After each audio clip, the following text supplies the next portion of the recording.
It is 4:30 in the morning. I am exhausted. I want to be sleeping, but we're off to Orlando for the day trip to Megacon. The things I do for my life.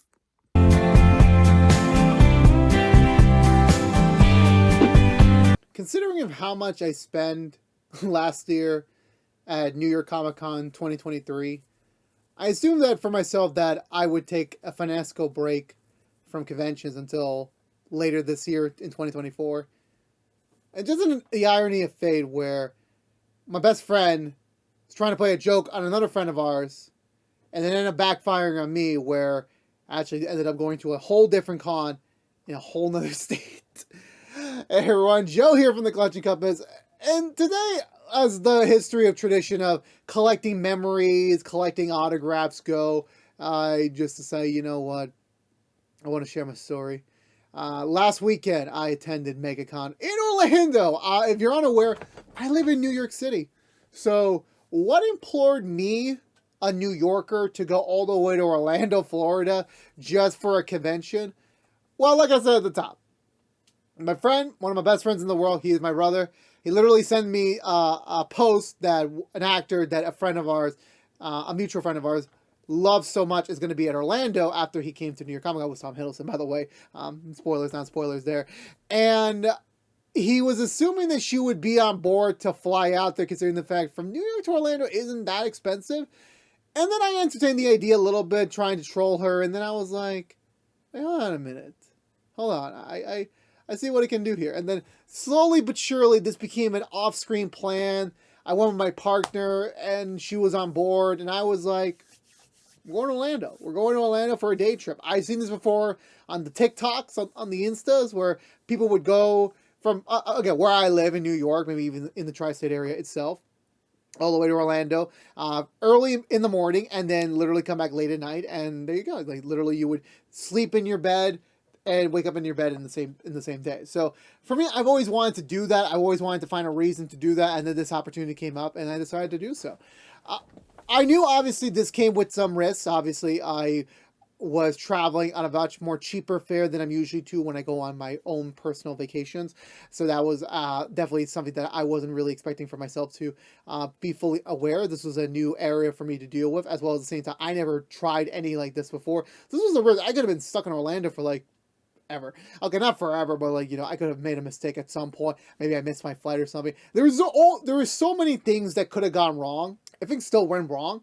It's just in the entirety of like, you know, me doing this entire ordeal was just like, am I really doing this for the right reasons? I mean, no one's actually asking for me to go and make content out of this, or just in general for me to go to these conventions like New York City New York City, the NYC convention and Anime New York City could have just been like my only two things I ever attend, and I could just be happy with that just being an annual tradition. But I was like, I have this itch to, like, you know, I've said this before many times that Funko Pops have not been quite calling my name lately in terms of like me expanding so massively as like a few years ago. So the idea of getting to meet actors and like getting them to sign my Funko Pops has always been like a very cool thing, in my opinion, to be honest with you, ever since I went to my first con back in 2021. It was, again, seems so long ago that for me, again, like, you know, the fact is, like, it's been now 3 separate calendar years of attending convention, this being my 4th one. And the fact is I've learned a lot. And, you know, honestly, you know, again, I have some stories to tell. I have some things that you want to, you know, learn with me as, you know, you learn through my stupidity and all my mistakes. Where I would implore you, like, if you have an opportunity to go to another state's convention and it doesn't break your budget, there are multiple ways to travel there. Like, you know, Orlando for me, I had the opportunity to travel on a plane ticket that was under $100 round trip. And I'm like, you don't get to see that anymore. And like, you know, that the fact that I literally went to the other side of the East Coast and back in the same day is just like, for me personally, it's crazy to think about that, you know, that I would even think about doing that. And to be on the other side of it, it's like, wow, can't believe that actually was done. And there's other things. There's other ways for transportation. You can take a train. You can take a bus. You could even, you know, drive out there as another option for you to explore. But for me personally, like the caveat was like I was going to have 9 actors to meet during this convention, and spoilers, I ended up only meeting 5, but I'll get to more about that in a second. But for me, this was a new learning process for me. You know, doing an out-of-state convention, I always ridiculed the people that did that. You know, who goes to my convention, that they would take hotels and do all this thing. You know, New York City is a very expensive city, so I don't even want to imagine how their budgets were to do all this for a whole weekend. And after doing this one, I grown a little respect for them. I learned to respect my fellow out of state conners. I've learned to respect you a little bit more. So hopefully, this serves as the beginning of my many apologies to come. Where again, for me, like having to leave at the top, you see, like 4 a.m. in the morning to like just get to the damn airport on time just to catch my flight. It was just, I never thought I would actually do that in my life. My eye sockets were exhausted, like superbly exhausted. It didn't really like didn't hit me till like much later after my second cup of coffee that like, yeah, this was gonna be my day. This was gonna be my day. But to be honest, when I got to Orlando, because I've been to Orlando before, going to Walt Disney World, Universal, getting to spend family vacation. This was my first time back in Orlando since I want to say 2012, 2013, like around the time the Harry Potter theme park first opened in Florida. That was the last time I've been to Orlando. So I haven't been to Orlando for a good decade.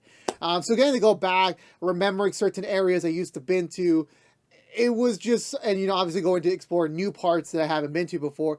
It was a treat. It was very much a treat, to get to do that. And I really appreciate, especially getting to have all these first experiences with my partner and having her, having also not traveled that much often, especially to the Orlando area. Like it was something that I never really would have, to click in my brain to like, that would have happened. And getting to the convention center, oh my God, it was just so, it was much more bigger than mine. Like mine was like, not like a whole fraction of it, but like, there was like a certain comparison. Like, I think this one outtakes it by a long shot. This being my second convention center I've ever been to, this was like, leaps and bounds over there. And, everything was organized pretty smoothly. No issues for me on the beginning front. It wasn't until like I actually got to the auto center. And that's when like, I realized there's a reason why I purposely planned out multiple things to be split in separate days and not try to squeeze everything into one. Where honestly, my original budget for this entire thing was I was supposed, if I had gone all nine people I wanted to see, I would have spent over $1,000 on this. So almost exactly the same as I spent for New York Comic Con last year. But on the retrospect, 2 of those were massively expensive, being Chris Evans and Tom Hiddleston, and this one being more smaller tiers, like at best very low A tiers to the B's to the C's, and then you have the voice actors, which are in that other enchilada where like they do count in the terminology of like they are guests, they are celebrities, but like they're not on the big level, they're not getting the big lines, so to speak. But to start it off, like for me, my primary focus was, I was very, in my back of my mind that in New York Comic Con, I was not able to, I was hoping we would get an appearance from the Spider-Man from the video game, Spider-Man 2. That was my hope because like, we're in New York City, the game's coming out, and I'm just like, maybe, is it in the possibility that they could come over and like, do it. They had all the freaking like the props and everything from the game. I'm like, it was literally like point blank perfect for a setup, and they never came. And I kind of got bummed, and I was kind of ready for it. And then once I heard these 2 were going to be at the convention, I'm like, it's kind of like redemption. This kind of it is. And getting to meet Yuri, who I've heard his voice before. He was Ben Tennyson in Ben 10 Alien Force and Ben 10 Ultimate Alien, Omniverse. Getting to finally meet him. Such a nice man. Such a very respectful dude. Very engageable to his fans. And then also meet Najee Jeter, who played Miles Morales in the game as well. Honestly surprised because like this was one of those like you connect the dot moments where like he played Chris Rock's son in Grown Ups 1 and 2, and I didn't even know that was the same actor. I was like, oh my God, because like, if you're unaware, when you go to meet these actors, most times in a town, they have like, prints printed out in front of you in case you don't have a Funko Pop or any of your own personal items to sign. You could just get one of those, and that'll just count as it may be. So I was like superbly surprised to the fact that, he was the same actor, and we talked about it for a little bit. It was like, again, like small world, like, you never know what projects you watched back then and how, that actor would, come back into your life at some point in whatever project you're watching or seeing, or even in video games playing. So I found this to be a very nice, and I got to take a photo op with them, as, trying to like recreate the style of the New York Comic Con photo I took. But I was, they kind of had their own set routine going on there, so I'm like, I didn't want to mess with it, but I still found it to be a very nice photo, in my opinion. And throughout all this, I was also under that time crunch. Remember, I got to the convention exactly at 10 a.m. when it opened, and on the other side of it, though, I had to leave by around a little bit before 5 p.m. to catch my 6 p.m. flight. So I was under a time crunch here to get all these actors. And immediately when I went in there, even before I left New York to Orlando, I decided not to get Boba Fett's actor, not to get Vision's actor, Paul Bettany, and Tamora Mousse. Not because I didn't want to like get their autograph. I will get their autograph someday. It was just a fiscal reason, because again, I am getting older.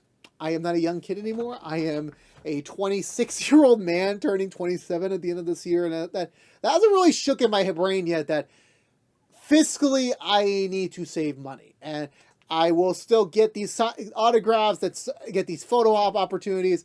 It's just in the matter of, for me, that I was kind of not willing to spend almost over $400 extra for them. They weren't on top of my OMG, I need to get them today. Like, they have personal sentiment in my life, but it's not like a great, deep personal sentiment, if that makes sense. So I opted to remove them. And then sadly, when I got to the convention, I found out that Chris Sabat, who I met in 2021, 2022, voice actor for Vegeta and All Might, he sadly got sick. So I hope he's feeling well, but he was unable to attend, so I was sadly not able to get him. So that knocked down from 9 to 6. Which again, you know what? Getting 6 would have been a very great return on investment. However, I made a very crucial mistake of trying to squeeze in a second autograph session before my photo ops, which were already at a very tight time crunch.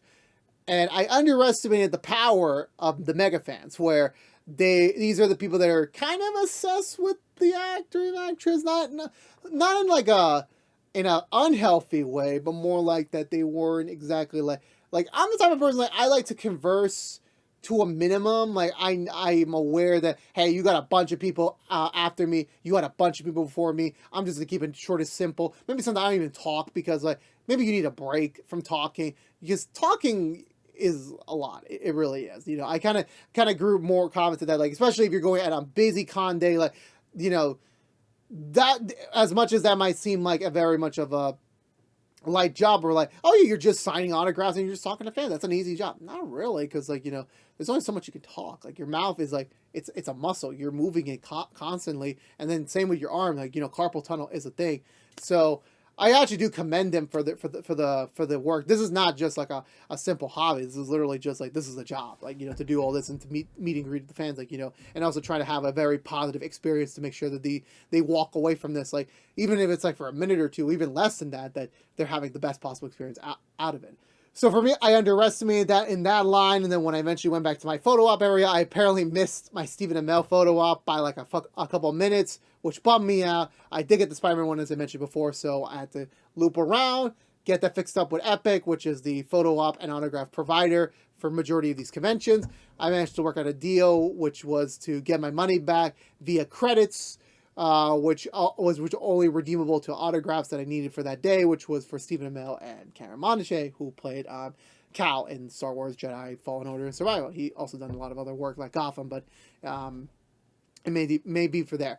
Then I meet Stephen Amell, who, for me, I have reviewed on my other channel, the Action X, for Heels and Arrow. So getting to finally meet him was such a treat. It really, really was. Such a respectful man. I got a little scared, though, because, like, very, very tall man. He was very tall and very buff. And I shouldn't judge appearance by its cover, but I got a little concerned that, like, this man might be, I might have to, like, be careful with my word. But no, he was such a nice, open man. We talked about Heels for a minute. There's some hopeful things maybe in the future. I don't want to talk about that, but, like, I was very happy about it. He signed my first Arrow pop. I did not get a photo with him, sadly, because I decided, you know what, I have the Green Arrow pop that I'll probably get signed somewhere down the road. So I could save that over for another opportunity for then. But until then, I just stuck with this one, and I was very happy with my decision on that front. So very nice and very, very lovely man. Then going back over to the voice actor section for the rest of the convention. Again, the power of the voice actors never ceases to amaze me how big these lines could be. You know, whether it's Naruto or Luffy or SpongeBob SquarePants, like, you know, these lines can be massive, as big as a regular celebrity. So their impact, like, you know, that's why I said they're not different from them. They're obviously they're in a different enchilada, but like, you know, don't underestimate their fan power. I got to re-meet Justin Briner, who played Deku for My Hero. Again, such a sweet man. Very, very, very, very nice. We talked about My Hero for a little bit with the upcoming projects he's going to do for that series coming up later this year. Got to sign my second Deku Pop, which was the season 4 Pop, which, you know, now I have two down, 1 to go, but like I'm pretty sure there'll be more Deku Pops down the road, so it ain't over yet. I'll run into him again in the future. Then I got to meet Ochako's actress, which is the one I mentioned about the mega fans, because she is the most engaging, the most sweetest person I think I've ever met in all the conventions that I've been to, and all the actresses and actors I met so far. I think she is the most engaged one. She definitely projects a lot of energy, and that is a lot of work to do all that, you know. It really is. And I give her the highest accommodations for, like, you know, having met hundreds of fans. Just in that day alone, I was right in the smack middle of it, and she still treated me as energetically as if I was the first one online. Kudos to her. Much respect to her. You know, getting my only Ochako Pop probably ever to be signed and everything was very, very, very nice to have, you know, that engagement with her. Sadly, that was kind of the last one I got in, because my last plan was Cameron Monaghan. His line was fucking massive. Apologies for my language. It was freaking massive. But when I got there at hour 1, his line was already massive, and he didn't show up yet. That was like, you know, the morning people. Like, some people come early to set up, some people don't. It depends on their personality and their scheduling, and as well as, you know, having the other commitments with the convention. That freaking the queue was already halfway full by the time I got there. And so by the time I was finally ready to dedicate the rest of my time there, sad to say, you know, the queue was already full. And by the time I even got in the queue, I had to go home. I got to go back in an hour. And ironically, as soon as we were like actually making a dent in the line, he went on break. And that's not to say that he doesn't deserve to take a break, that he should take a break after I'm done. That's not what I'm trying to say at all. It was just very poor timing on my part. Maybe in general with the overall thing with the programming, that like I was not able to get it even though I paid for it, because it just didn't work out. And I'm pretty sure there was other fans who probably were in the same situation, whether it was with him or someone else, that, you know, you pre-purchase something and literally the powers they may be with lines and the queue and just how the scheduling works, it just works against you. It really does suck. It really does suck. There is never going to be a perfect system for any sort of situation similar to this, just for the matter of, you know, it's literally he versus she versus they versus everyone. Like, there's no way to satisfy everyone equally. And even if you do, everyone is so different that like another person would literally see that as an insult. Like, no, I don't agree with that. That should not be allowed. I will complain. And like, the point is everyone's going to complain. Like, there's never going to be a solution. And I feel sorry, but you know what? For me, I accepted the loss. I accepted my $64 loss. I will find him and run into him some other day. And, you know, and I was initially a little bit negative towards him because of that aspect, but then this was another thing, like, you know, context is everything. Understand, having all the information on hand before you form your final opinion is important. Where after I left and came back home, I checked how things were afterwards, from when I was back in New York. The man literally stayed until way past closing time for the convention, and I'm like, he's still going, and he had a massive queue with a lot of people, with a lot of things to sign and, you know, talk to and take photos to. And he still was going.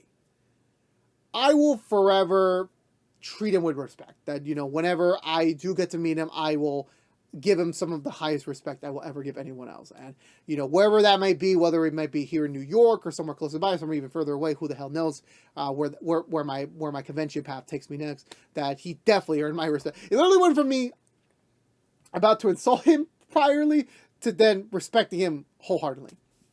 So again, people, you never really know where people's connections might lead you down the road. So always keep that mind open. But yeah, but for me, like, getting 5 of the 9 people I was originally supposed to get, it's not a loss. It really isn't. Like, you know, I saved money in the end. I spent a considerable amount, just not as much. I was quoting myself to be much higher than this. I could have spent more, but I didn't.